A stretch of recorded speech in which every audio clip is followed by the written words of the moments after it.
وہ کہتے ہیں جی یزید تو تابعی تھا جی، حضرت معاویہ کا بیٹا ہے، اور جامعہ ترمذی میں حدیث ہے جس نے مجھے دیکھا اسے بھی جہنم کی آگ نہیں چھوئے گی، اور جس نے میرے دیکھنے والے کو دیکھا یعنی صحابی کو دیکھا اور وہ ہو گیا تابعی، اسے بھی جہنم کی آگ نہیں چھوئے گی۔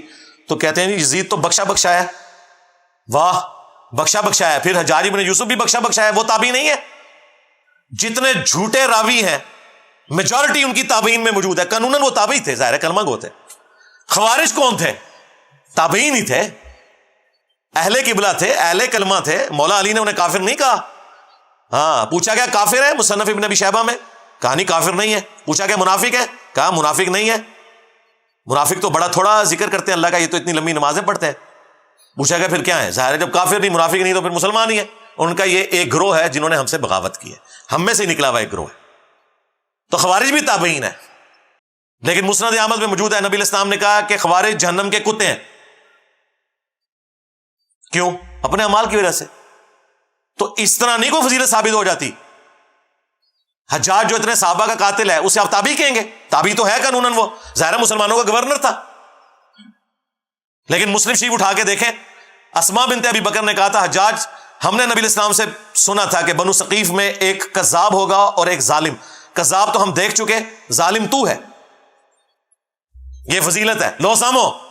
اور مسلم شریف میں موجود ہے اس ظالم نے عبداللہ ابن زبیر کو شہید کیا، ان کی لاش لٹکا دی مکہ شریف میں اور یہودیوں کے قبرستان میں پھینکی، اور ان کی ماں کو بلا کے کہا جو حضرت ابوبکر کی بیٹی تھی بڑی، اما عائشہ سے بھی بڑی، اسماء کو دیکھو میں نے تیرے بیٹے کے ساتھ کیا کیا۔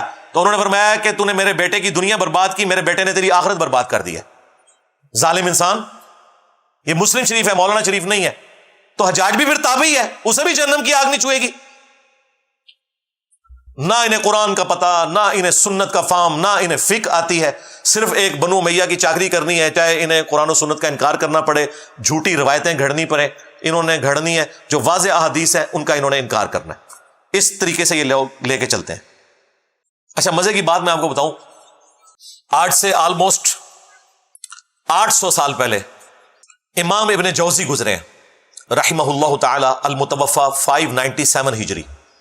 یہ شیخ عبد القادر جیلانی المتوفى 561 ہجری کے شاگرد بھی ہیں، محدثین میں بڑا مقام ہے ابن جوزی کا۔ یہ ابن قیم جوزی نہیں ہے جو ابن تیمیہ کا شاگرد ہے، یہ ابن تیمیہ سے بھی 200 سال پہلے گزرے ہیں۔ ابن تیمیہ بھی انہیں بہت بڑا محدث مانتے ہیں۔ انہوں نے الموضوعات، بڑی گھڑی ہوئی بڑی بڑی حدیثیں، وہ کتاب بھی لکھی ہے جس میں انہوں نے یہ بھی لکھا ہے کہ جو حدیث حضرت معاویہ کی شان میں ہوگی نا، یہ بھی اس بات کی نشانی ہے کہ یہ گھڑی ہوئی حدیث ہے۔ گھڑی ہوئی حدیثوں کی کچھ نشانیاں بتائی ہیں، ان میں سے ایک یہ بتائیے جو حضرت معاویہ کی شان میں ہوگی نا تو سمجھ لو کہ یہ گھڑی ہوئی حدیث ہے۔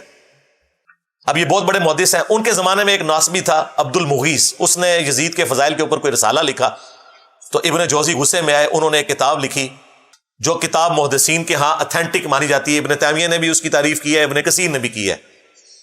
الرد علی المعتصب العنید المانع من ذم یزید، یہ اس متعصب ضدی شخص کے رد پہ لکھی جا رہی ہے کتاب جو یزید کو برا کہنے کو غلط سمجھتا ہے اور منع کرتا ہے۔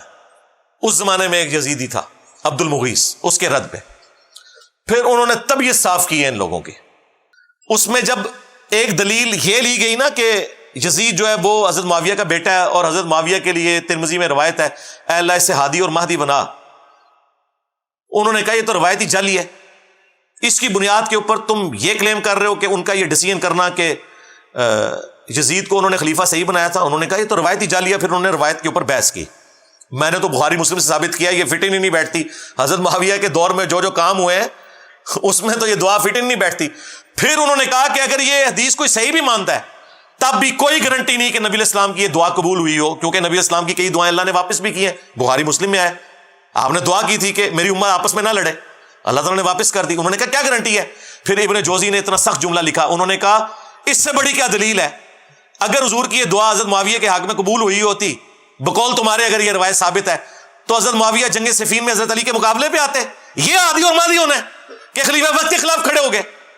گڈا بڑا پٹکار مارا انہوں نے۔ پھر انہوں نے احمد بن حنبل کا قول بھی نقل کیا، جب ان سے پوچھا گیا کہ یزید کے بارے میں آپ کا کیا موقف ہے، انہوں نے کہا یہ وہی ہے جس نے اہل مدینہ کے ساتھ جو کیا۔ پوچھا کیا کیا؟ کہا ان کا مال لوٹا، انہیں قتل کیا۔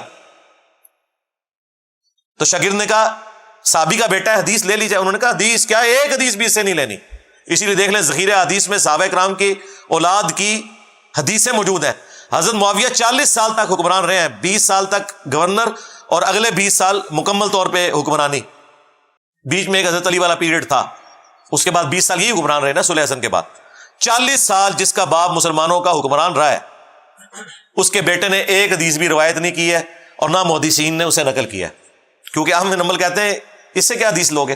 پھر شاگرد نے پوچھا جب یہ یزید نے ظلم کیا اہل مدینہ کے ساتھ تو کون لوگ تھے ان کے ساتھ؟ ان کا اہل شام تھے, جو ہم امیر شام کہتے ہیں. یہ شامی تھے, ایک صوبہ تھا جس نے یہ سارے کا سارا ہنگامہ برپا کیا. تو یہ کتاب اردو زبان میں ترجمہ ہو کے آ چکی ہے, ایک دیوبندی عالم ہے انہوں نے ترجمہ کیا, میں نے 12 اس کتاب کا تعارف کروایا. اب نئی پرنٹنگ ہو کے یہ کتاب آ چکی ہے. ہماری ویب سائٹ پہ اس کا PDF بھی رکھا ہوا ہے, کسی نے PDF بنا دیا تھا تو ہم نے وہ اپلوڈ کر دیا, لیکن ہارڈ کاپی بھی آپ کے پاس ہونی چاہیے, وہ آپ منگوا سکتے ہیں. وہ کتاب کا ہم ٹائٹل پیج شیئر کروا دیں گے آپ کو. وہ کتاب پڑھنے سے تعلق رکھتی ہے, اس میں اور کئی چیزیں ہیں جو آپ کے لیے انشاءاللہ اس حوالے سے بینیفیشری ہوں گی. اچھا, اسی حوالے سے نا یہ بیچ میں ایک چوہا چھوڑ دیتے ہیں کہ جی اگر حضرت معاویہ نے اپنے بیٹے کو بنا دیا تو کیا ہوا, حضرت علی نے بھی تو اپنے بیٹے کو بنایا تھا. بالکل جھوٹ, حضرت علی نے کوئی اپنے بیٹے کو نہیں بنایا. مسند ابی یعلا میں, المستدرک للحاکم میں اور کتابوں میں موجود ہے. لوگوں نے حضرت علی کو کہا, کیونکہ زخم لگنے کے بعد وہ کچھ دن زندہ رہے, کہ آپ اپنا خلیفہ کسی کو نامزد کریں. انہوں نے کہا میں تمہیں ویسے ہی چھوڑ کے جاؤں گا جس طرح نبی الاسلام چھوڑ کے گئے تھے, تم اپنا خلیفہ خود چنو گے. اور یہ ظالم کہتے ہیں کہ حضرت علی نے حسن ابن علی کو اپنے بعد خلیفہ نامزد کیا. وہ صحابہ کرام نے مشورے سے چنا تھا. اس حوالے سے شیخ البانی نے ایک روایت لی ہے کہ میری امت کا پہلا شخص جو میری سنت کو بدلے گا وہ بنو امیہ سے ہوگا. اور شیخ البانی نے ساتھ پتہ کیا لکھا, یہ وہ شخص ہوگا جو خلافت کو ملوکیت بنا دے گا. تو دیکھ لیں پھر بنو امیہ کا پہلا شخص جس نے خلافت کو ملوکیت بنایا وہ کون ہے؟ حضرت ابوبکر بنو تیم سے, بنو امیہ سے نہیں. حضرت عمر بنو عدی سے, بنو امیہ سے نہیں ہے. حضرت عثمان بنو امیہ سے ہیں لیکن انہوں نے اپنے بیٹے کو نہیں بنایا. اس کے بعد حضرت علی بنو ہاشم سے ہیں. اس کے بعد حسن ابن علی کے 6 مہینے. پھر حضرت معاویہ رضی اللہ تعالیٰ عنہ بنو امیہ سے ہیں, انہوں نے اپنے بیٹے کو بنایا. جی بنایا, وہ ہم آپ کو پہلے بتا چکے ہیں. تو شیخ البانی جو محدث اعظم سعودیہ تھے, اس دور کا امام بخاری ان کو مانتے ہیں, اہل حدیث بھی اور دیوبند بھی اور بریلوی بھی وقت آنے پہ انہیں کوٹ کر دیتے ہیں. انہوں نے اشارتاً کہا کہ یہ وہ شخص ہوگا جو خلافت کو ملوکیت میں بدل دے گا. میری امت میں پہلا شخص جو میری سنت کو بدلے گا. تو یعنی انہوں نے نام لیے بغیر بتا دیا کہ یہ بندہ کون ہے, یزید کے ابا جی. ٹھیک ہو گیا.